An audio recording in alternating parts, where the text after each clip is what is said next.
నిన్నటి రోజున ఒక ప్రధాన పత్రికలో రాష్ట్ర రహదారులకు మహార్దశ అని ఒక హెడ్లైన్ తో ఇవ్వడం. సో దానిపైన వివరణ ఇవాళ మనం ఎక్కడైనా గానీ రాష్ట్ర రహదారులకు మహార్దశ అయితే మంచి. అది రాష్ట్ర ఖజానా డబ్బులతో కావచ్చు, అదే కేంద్ర ఖజానా డబ్బులతో గానీ ఆ రోడ్లు వేస్తే ఖచ్చితంగా అందరూ స్వాగతం. కానీ ఈ కూటమి ప్రభుత్వం అధికారంలో వచ్చిన తర్వాత నుంచి చంద్రబాబు నాయుడు గారి మాటలు, కూటమి నేతల మాటలకు అర్థాలు వేరయ్యా అనే నానుడిని నిజం చేస్తూ ఈ ప్రకటన రాష్ట్ర రహదారులకు మహార్దశ అని అంటూనే ఒక మెలక పెట్టడం జరిగింది. పీపీపీ విధానంలో గుత్తేదారులకు పనులు అప్పుతారు. సో దీంట్లో ఈ ప్రకటనలో ఇంకా ప్రతిపాదించినటువంటి రోడ్లు మన కడప జిల్లా నుంచి ఎన్ని ఉన్నాయనేది కూడా ఇవ్వడం, దాని ఎన్ని కిలోమీటర్లు ఉన్నాయనేది కూడా ఇవ్వడం. సో దీంట్లో ఇప్పుడు మన చంద్రబాబు నాయుడు గారు పెట్టిన మెలక ఏమిటంటే, మామూలుగా రోడ్లు అనేవి ఖచ్చితంగా ప్రతి ఒక్కరికి అవసరం. మనం ఒక పాయింట్ నుంచి మరొక పాయింట్ పోవాలంటే ఏ దైనందిక కార్యక్రమం మనం చేసుకోవాలన్నా గానీ రహదారి అనేది అవసరం. సో అటువంటి రహదారి ఖచ్చితంగా ఉండాలి అని అదొక ప్రతి ఒక్కరు కూడా కోరుకుంటారు. సో ఇప్పుడు మన రాష్ట్ర ప్రభుత్వము ఈ ప్రకటన ఇచ్చి పైలట్ ప్రాజెక్ట్ గా చేయాలన్నటువంటి ఏమిటంటే,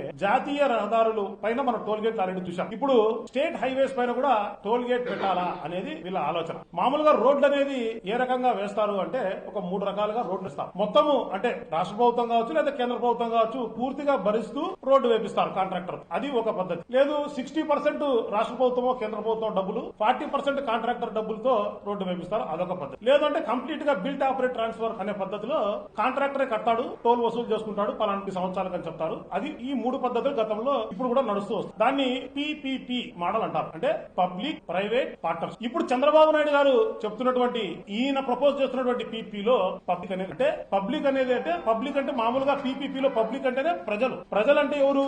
ప్రజలను రిప్రజెంట్ చేస్తున్న వారు ఎవరు? రాష్ట్ర ప్రభుత్వం కావచ్చు, కేంద్ర ప్రభుత్వం కావచ్చు. కానీ ఈయన ప్రపోజ్ చేస్తున్నటువంటి ఈ పీపీ మోడల్లో రాష్ట్ర ప్రభుత్వం గాని కేంద్ర ప్రభుత్వం గాని ఉండదు. ఆ పీ ఎవరంటే అంటే మనం అంటే ప్రజలు. సో ప్రజలు ప్రైవేట్ పార్ట్నర్షిప్ లలో ఈయన ఈ రోడ్లను బాగు చేయాలనుకుంటున్నాడు చంద్రబాబు. మామూలుగా అందరికీ డౌట్లు వస్తుంది, మనకు నేషనల్ హైవే పైన కూడా టోల్ ఉంది కదా, స్టేట్ హైవే పైన కూడా టోల్ ఉండొచ్చు కదా అనే డౌట్ వస్తుంది. నేషనల్ హైవే అనేది ఇప్పుడు మన హైదరాబాద్ నుంచి కడపకు రావాలా అనుకో. సో అక్కడ హైదరాబాద్ జిల్లా, మహబూబ్ నగర్ జిల్లా, కర్నూలు జిల్లా, కడప జిల్లా అంటే 4 జిల్లాలు, 2 రాష్ట్రాలు, దానిపైన ఒక నేషనల్ హైవే వస్తాను. సో మనం మామూలుగా అయితే ఊర్లలో నుంచి రాకోకుండా ప్రతి ఒక్క దానికి ఔటర్ రింగ్ రోడ్డు నిర్మాణం చేయాలా, రోడ్డు వచ్చేసేసి 6 లేన్ రోడ్డు తయారు చేయాలా, తర్వాత గతంలో ఉన్న దానికంటే కంఫర్ట్ లెవెల్ అంటే ఒక డ్రైవింగ్ కు ఒక కంఫర్ట్ లెవెల్ ను పెంచాలా, షోల్డర్స్ వేయాలా, రోడ్డుకి ఇరువైపులా షోల్డర్స్ వేయాలా, రోడ్డు ఫర్నిచర్ అనేది ఎస్టాబ్లిష్ చేయాలా, దాని తర్వాత గ్రీనరీ మధ్యలో మీడియం అనేది అన్ని తర్వాత అప్పుడు టోల్ అనేది కలెక్ట్ చేస్తారు. అంటే టోల్ ఎప్పుడు కలెక్ట్ చేస్తారు?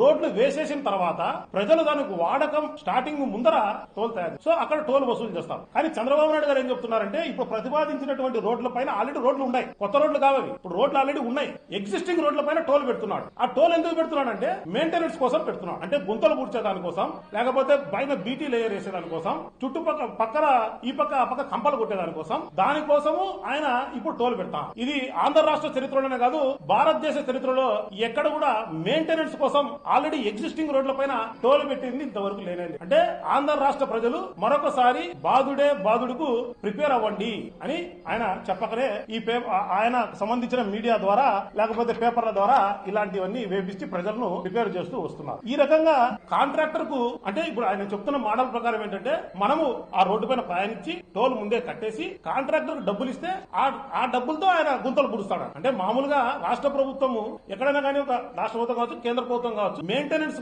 అనేది పెట్టుకోవాలి. అంటే ఆ కాంట్రాక్టర్ మెయింటెనెన్స్ చేయాలి. ఒకవేళ ఆ టైం అయిపోయింది, ఒక కొత్త ఏజెన్సీని అవుట్ సోర్సింగ్ ఏజెన్సీ బాబు నువ్వు ఏ రేటుకు చేస్తావనేది కనుక్కొని వాళ్లకు అది ఏజెంట్ కి కాంట్రాక్ట్ ఇవ్వాలి. కానీ చంద్రబాబు నాయుడు గారు ఏం చేస్తున్నారంటే, కాంట్రాక్టర్ కు ముందే డబ్బులు ఇచ్చి అడ్వాన్స్ పేమెంట్ ఇచ్చి దాని తర్వాత